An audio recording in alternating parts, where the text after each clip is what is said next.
18,000 light-years from Earth sits a ball of 10 million stars, gravitationally bound together, orbiting a shared center of mass that's existed since roughly a billion years after the universe itself formed. For decades, astronomers have suspected that object is hiding somewhere between 1 and 10,000 invisible companions. This year, after tracking the same patch of sky for more than 20 straight years, researchers finally confirmed the first one. What they found wasn't just a black hole. It was a black hole that, by the numbers, arguably shouldn't have existed in the shape it did, sitting in a system that has less than a billion years left before it gets torn apart. The object is Omega Centauri, and it's not a typical globular cluster, the category astronomers usually put it in.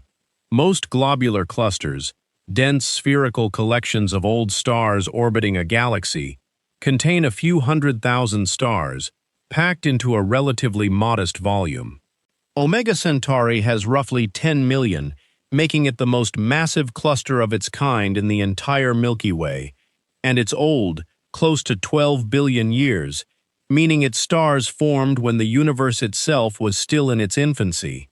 That combination of extreme age and extreme stellar density is exactly what makes it interesting for a very specific reason. It should be full of black holes, and until now, almost none had actually been found. Here's why astronomers expected them in the first place. In any large population of stars, the most massive ones burn through their fuel fastest and die first, often in a collapse that leaves behind a stellar mass black hole, typically somewhere in the range of 5 to a few dozen times the mass of the Sun. In a cluster this old and this populous, that process has had 12 billion years to run its course across millions of stars. Current models predict Omega Centauri should contain something in the neighborhood of 10,000 of these stellar mass black holes, scattered through the cluster or concentrated toward its dense core. The problem is that black holes on their own don't emit light. You can't point a telescope at empty space and see one directly. Historically, astronomers have found black holes three ways: by watching X-rays generated when a black hole actively feeds on nearby gas, by detecting radio emission from material being accelerated near the black hole, or by measuring the radial velocity of a visible companion star, watching its spectral lines shift back and forth as it orbits something unseen. All three methods have a shared weakness. They only work when the black hole is either feeding on something bright and detectable or paired with a companion star bright and close enough to produce a clear, measurable signal. A quiet, non-feeding black hole with a faint or distant companion is essentially invisible to all three techniques. That's exactly the situation researchers suspected was hiding Omega Centauri's predicted population. The black holes were almost certainly there. They just weren't doing anything that any existing detection method could pick up. So the team, led by Matthew Whitaker at the University of Utah, working with co-author Anil Seth, turned to a fourth method, astrometry.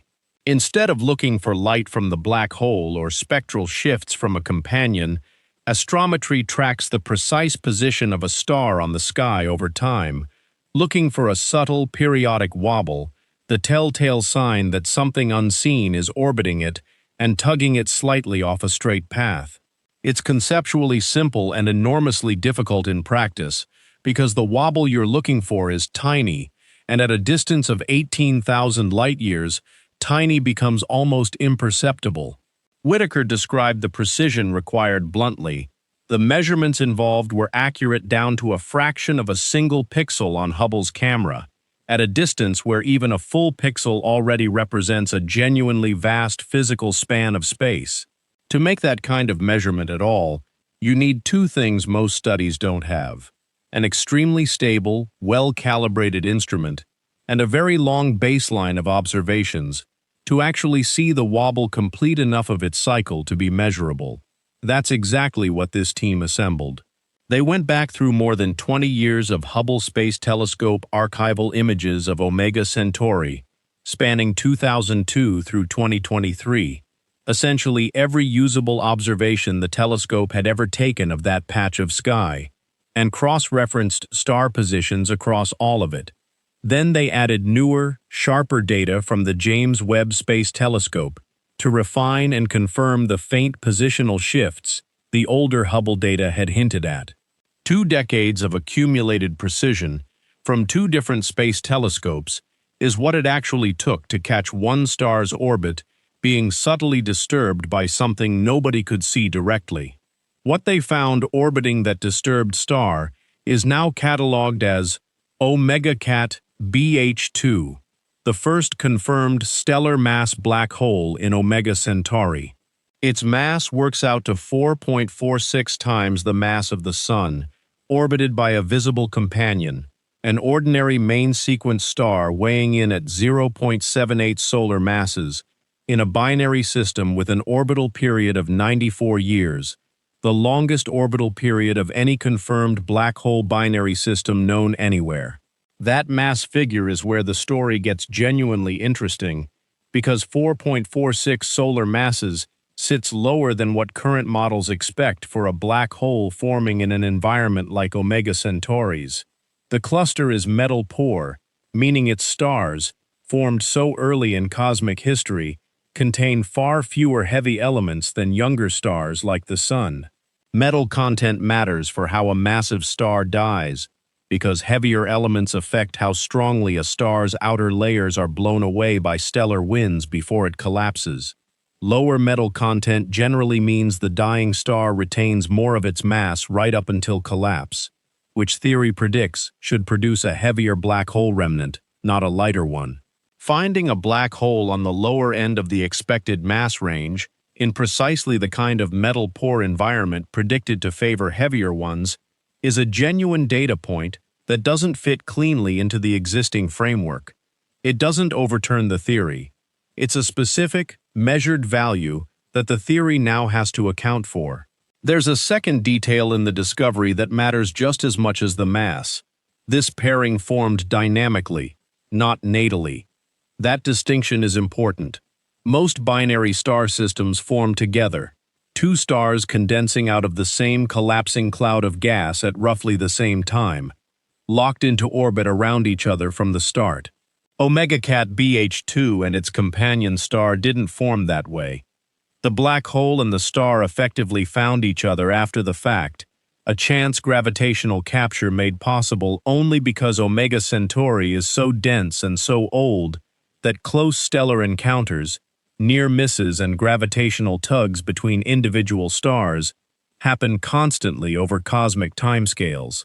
In a more ordinary, sparser star cluster, this specific pairing simply wouldn't have had the opportunity to happen at all.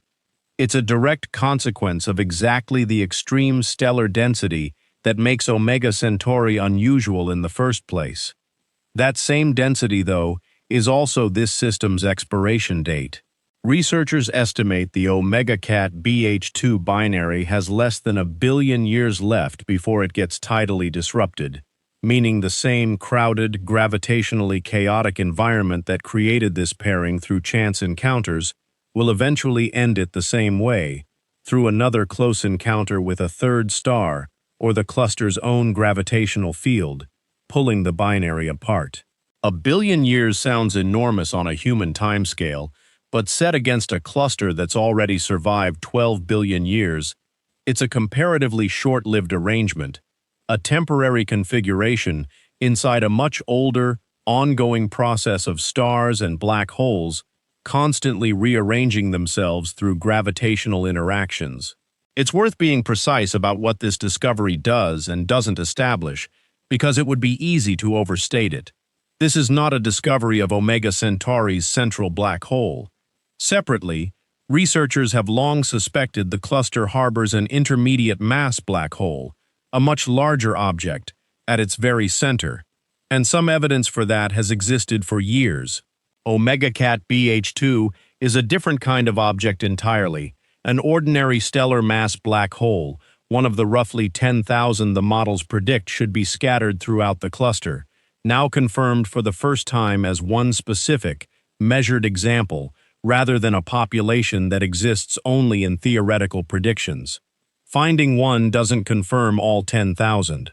What it does is prove the detection method works at a precision level nobody had previously achieved for an object like this at this distance, which means the same astrometric approach can now, in principle, be turned on the rest of the cluster's archival data to search for more. That's the actual significance here, more than any single number. For years, Omega Centauri's predicted black hole population sat in an awkward position, theoretically well-motivated, based on solid stellar evolution physics, but observationally almost completely unconfirmed, because every existing detection method was blind to exactly the kind of quiet, non-feeding black holes the cluster was expected to contain. This discovery didn't just add one confirmed black hole to the count.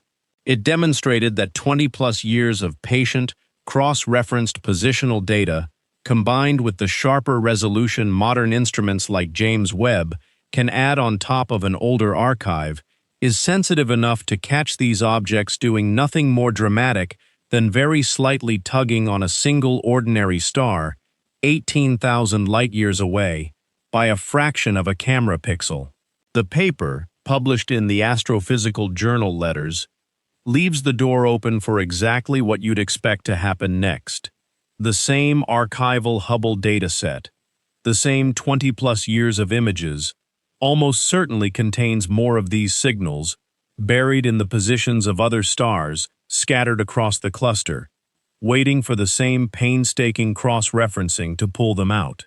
Whitaker and Seth's team found one. The math says roughly 9,999 more are still sitting somewhere in that same cluster, invisible to every method except the one that just worked for the first time. If you want to know when the second one turns up, subscribe, because a method that just proved it can find a black hole this quiet, at this distance, down to a fraction of a pixel, is not a one-time result. It's a search technique that's just getting started.